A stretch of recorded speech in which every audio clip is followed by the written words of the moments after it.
Good morning student. आज हम बात करेंगे हमारी पाठ्य पुस्तक कृतिका के अंतर्गत द्वितीय अध्याय मेरे संग की औरतें, जो कि मृदुला गर्ग जी के द्वारा लिखा गया। सबसे पहले मैं आपको मृदुला गर्ग जी का परिचय प्रदान करना चाहूँगा। मृदुला गर्ग जी का जन्म सन 1938 को हुआ। समकालीन हिंदी कथा साहित्य की महत्वपूर्ण हस्ताक्षर के रूप में मृदुला गर्ग जी को जाना जाता है। मृदुला गर्ग जी का जन्म 1938 कोलकाता में हुआ। उन्होंने दिल्ली विश्वविद्यालय से एमए अर्थशास्त्र में किया। भारत के विभिन्न शहरों में रहने के बाद सन 1974 से दिल्ली में रहकर के इन्होंने स्वतंत्र लेखन किया। कथा साहित्य के अलावा उन्होंने अपने समय और समाज की समस्याओं पर वैचारिक निबंध भी लिखे हैं। मृदुला गर्ग ने कथ्य यानी कि जो कहना चाहती है और शिल्प यानी भाषा के स्तर पर, दोनों स्तरों पर गद्य लेखन की जो पुरानी परंपरा थी, जो प्रचलित परिपाटी थी, उस प्रचलित परिपाटी को तोड़ा है। इनके द्वारा लिखी गई प्रमुख रचनाएं और कृतियां इस प्रकार से है। उसके हिस्से की धूप, अनित्य, चित्त कोबरा, कट गुलाब जो इनके उपन्यास हैं, संगति, विसंगति, ये इनके द्वारा लिखी गई कहानियों के 2 खंडों में संपूर्ण कहानियां हैं। रंग ढंग चूकते नहीं सवाल इनके द्वारा लिखे गए निबंध संग्रह हैं। अब बात करते हैं हम प्रस्तुत पाठ की। प्रस्तुत पाठ में लेखिका के द्वारा क्या दिया गया है। मेरे संग की औरतें मृदुला गर्ग द्वारा एक नई शैली में रचित संस्मरणात्मक गद्य है। संस्मरणात्मक गद्य का मतलब होता है संस्मरण। संस्मरण है स्मृतियों के आधार पर लिखी गई रचना। इसमें लेखिका ने अपनी नानी, दादी, माँ और बहनों के व्यक्तित्व का वर्णन किया है। इसमें बताया गया है कि किस प्रकार परंपरागत तरीके से जीते हुए भी लीक से हटकर जीवन बिताया जा सकता है। अब इसमें किस तरह से क्रमबद्ध रूप में विवरण किया है तो वो मैं आपको बता दूं। सबसे पहले इन्होंने अपनी नानी के व्यक्तित्व का वर्णन किया है और बताया है कि नानी स्वतंत्रता प्रिय थी। तो स्वतंत्रता प्रिय नानी के व्यक्तित्व का चित्रण करते हुए लेखिका कहती है कि लेखिका ने अपनी नानी को नहीं देखा। उसके जन्म के पहले ही उनकी मृत्यु हो गई थी। लेखिका को नानी से कहानी सुनने का अवसर नहीं मिला। शायद इसी कारण वह स्वयं कहानी लेखिका बन गई। नानी एक अनपढ़, पर्दानशी और पर्दा प्रथा को मानने वाली औरत थी। उनके पति शादी के बाद ही विलायत चले गए थे और कैम्ब्रिज विश्वविद्यालय से वकालत की डिग्री लेकर के बैरिस्टर बनकर के लौटे। वे अंग्रेजी चाल चलन के साथ जीवन बिताते थे। नानी ने उनके तौर तरीकों का कभी विरोध नहीं किया और न उन्हें अपनाया, क्योंकि उनके परिवार में एक प्रचलित परिपाटी थी कि कोई भी किसी के भी व्यक्तिगत जीवन में हस्तक्षेप नहीं करता था। वे अपने तरीके से जीती रही। जब उनको आभास हुआ कि उनकी मृत्यु निकट है तो उन्होंने अपने पति से कहकर उनके दोस्त स्वतंत्रता सेनानी प्यारेलाल शर्मा को अपने घर बुलवाया। पति ने भी समय की नज़ाकत को देखते हुए इस कार्य में विलंब नहीं किया। नानी ने प्यारेलाल जी से कहा कि वह कोई स्वतंत्रता संग्राम का सेनानी तलाश कर उनकी पुत्री अर्थात लेखिका की माँ का विवाह उससे करवा दे। वे नहीं चाहती थी कि उनकी बेटी का पति कोई अंग्रेजों का आज्ञाकारी व्यक्ति हो या फरमाबरदार हो। इससे पता चलता है कि लेखिका की नानी को देश की आज़ादी कितनी प्रिय थी।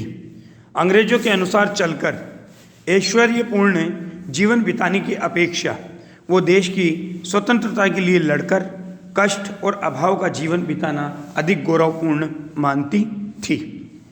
अब नंबर 2 पर बात करेंगे हम लेखिका की माँ। उनका व्यक्तित्व कैसा था और घर में माँ का प्रभाव कैसा था।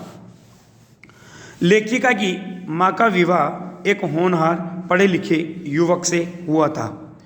स्वतंत्रता के आंदोलन में भाग लेने के कारण उसको ICS की परीक्षा में बैठने से रोक दिया गया था। उसके पास पुश्तैनी यानी पुरानी पूर्वजों के द्वारा प्रदान की गई धन दौलत नहीं थी। लेखिका की माता अपनी माँ तथा गांधी जी के विचारों को मानने को मजबूर थी। उनका शरीर अत्यंत दुबला पतला था। खादी की भारी साड़ी को पहनने में उनको बड़ी कठिनाई होती थी। घर में ससुर का दबदबा था, घर में उनकी ही चलती थी। अब माँ का प्रभाव। लेखिका की माँ का व्यक्तित्व अत्यंत प्रभावशाली था। वह अत्यंत सुंदर, ईमानदार, सत्यप्रिय और निष्पक्ष थी। घर में कामकाज करने को उनसे कभी नहीं कहा जाता था, परंतु उनकी सलाह ली जाती थी तथा उसका निर्वाह भी किया जाता था।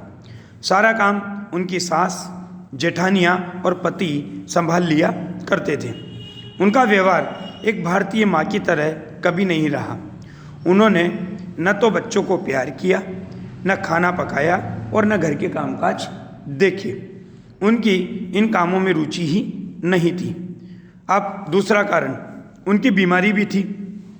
उनका अधिकांश समय संगीत सुनने, पुस्तकें पढ़ने और साहित्य चर्चा में बीतता था।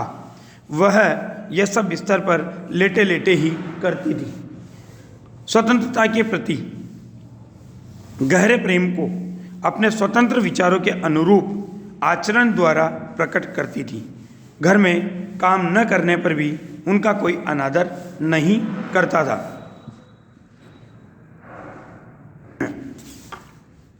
इसका कारण माँ के 3 गुण थे। पहला, साहबी खानदान का होना। दूसरा, कभी झूठ न बोलना। और तीसरा, किसी की गोपनीय बात को किसी अन्य के सामने प्रकट न करना। वह बाहर के लोगों की अच्छी मित्र थी।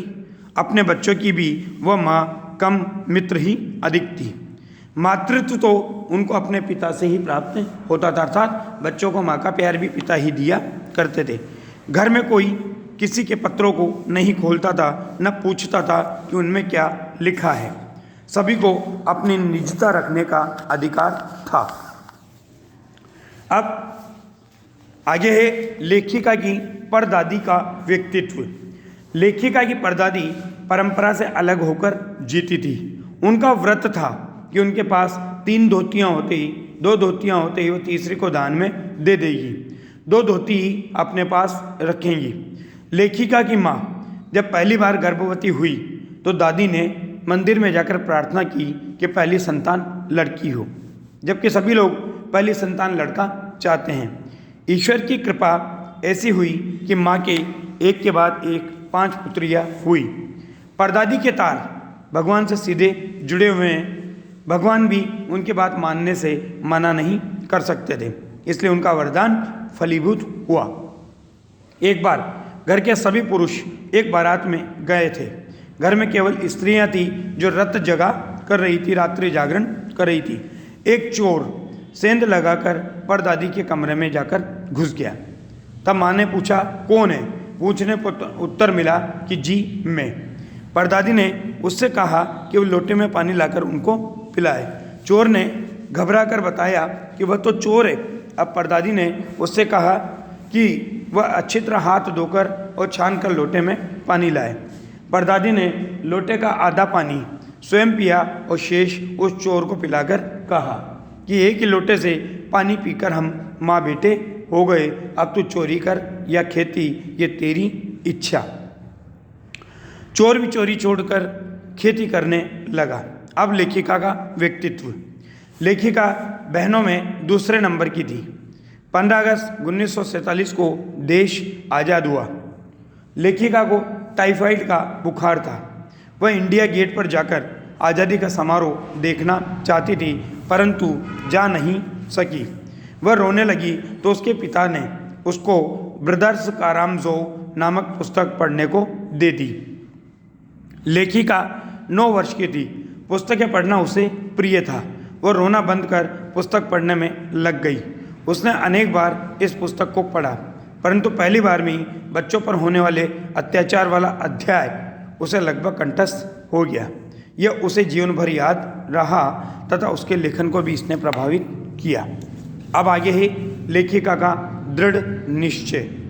लेखिका शादी के बाद बिहार के एक छोटे कस्बे डालमिया नगर में रहती थी। वहाँ पिक्चर देखने जाती तो पति पत्नी भी एक साथ नहीं बैठते थे। लेखिका दिल्ली के कॉलेज की नौकरी छोड़कर वहाँ पहुँची थी। उसको नाटकों में अभिनय का शौक था। लेखिका के एक प्रयास से वहाँ की स्त्रियाँ नाटकों में पराये मर्दों के साथ काम करने को तैयार हो गई। वह 4 वर्ष तक लेखिका ने नाटक किए तथा अकाल राहत कोष के लिए पैसा भी इकट्ठा किया।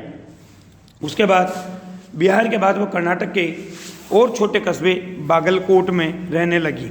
उसके 2 बच्चे थे जो पढ़ाई की उम्र के हो चुके थे, परंतु वहाँ कोई अच्छा स्कूल नहीं था।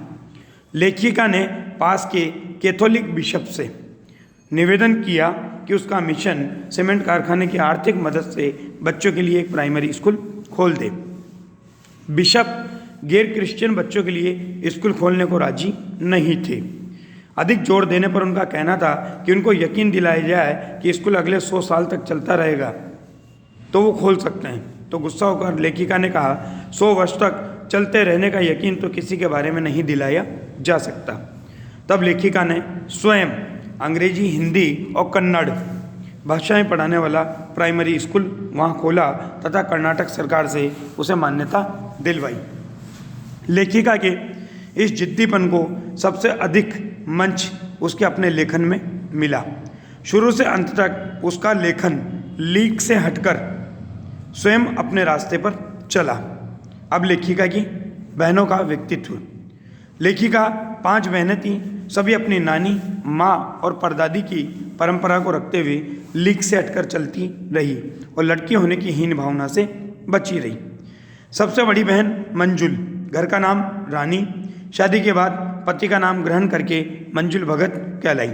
वह लेखन कार्य करती थी। दूसरे नंबर पर लेखिका स्वयं थी। घर का नाम उमा, बाहर का मृदुला गर्ग। शादी के बाद लिखना शुरू किया। तीसरी बहन का नाम घर का गौरी, बाहर का चित्रा। वह नहीं लिखती। चौथी थी रेणु और 5वीं बहन थी अचला। 5 बहनों के बाद एक भाई हुआ राजीव। अचला अंग्रेजी में और राजीव हिंदी में लिखते हैं। गैर लेखिका बहनें भी कम नहीं थी। रेणु गर्मी की दोपहरी में स्कूल से घर की गाड़ी में न बैठकर पैदल पसीने से लथपथ घर आ जाती थी। गाड़ी में बैठना उसकी दृष्टि में सामंतशाही का प्रतीक था, यानी पैसे वाले होने का प्रतीक था। चुनौती देने पर उसने पत्र लिखकर जनरल थिमैया का चित्र मंगवा लिया था। उसे इम्तिहान देने से भी परहेज था। बीए में आने पर परीक्षा देने के लिए उसे तमाम तर्क देकर समझाया गया। बस पिताजी की खुशी के लिए उसने क्या किया, पास होने लायक नंबर लाकर बीए कर लिया। सच बोलने में वो माँ से भी आगे थी। उसे कोई इत्र भेंट करता तो कहती नहीं चाहिए, मैं तो नहाती हूँ। रेणु बहुत हट्टी थी। 1950 के अंतिम दौर में दिल्ली में एक रात 9 इंच बारिश हो गई। नाली नालों में बाढ़, पुलों के नीचे पानी जमा और यातायात ठप हो गया। सरकारी दफ्तरों की फाइलें पानी में तैर रही थी। सुबह सड़क पर कोई वाहन नहीं चल रहा था। रेणु की जिद थी कि वह स्कूल जाएगी। स्कूल बंद होगा, यह समझाने पर भी वह नहीं मानी। अकेले ही पैदल स्कूल चल दी। उस समय बारिश तो थम गई थी, पर सड़कें पानी में डूबी थी। पहुंचने पर स्कूल बंद मिला। स्कूल का चौकीदार भी रेणु को देखकर दंग रह गया। रेणु 2 मील चलकर वापस घर पहुंची, पर उसको कोई मलाल नहीं था। चित्रा पढ़ने से ज़्यादा दूसरों को पढ़ाने में दिलचस्पी लेती थी। वह जो सोच लेती थी करके रहती थी। शादी के समय उसने एक लड़का पसंद करके उसे से शादी करने का ऐलान कर दिया। लड़के ने पहली मुलाकात में ही हथियार डाल दिए। अचला ने अर्थशास्त्र से किया, फिर पत्रकारिता में दाखिला लिया, ढंग से पढ़ाई की, पास हो गई। पिता की पसंद से शादी की। उम्र के 30 पार करते ही वह भी लिखने लगी। अब आखिरी में सभी बहनों में समानता।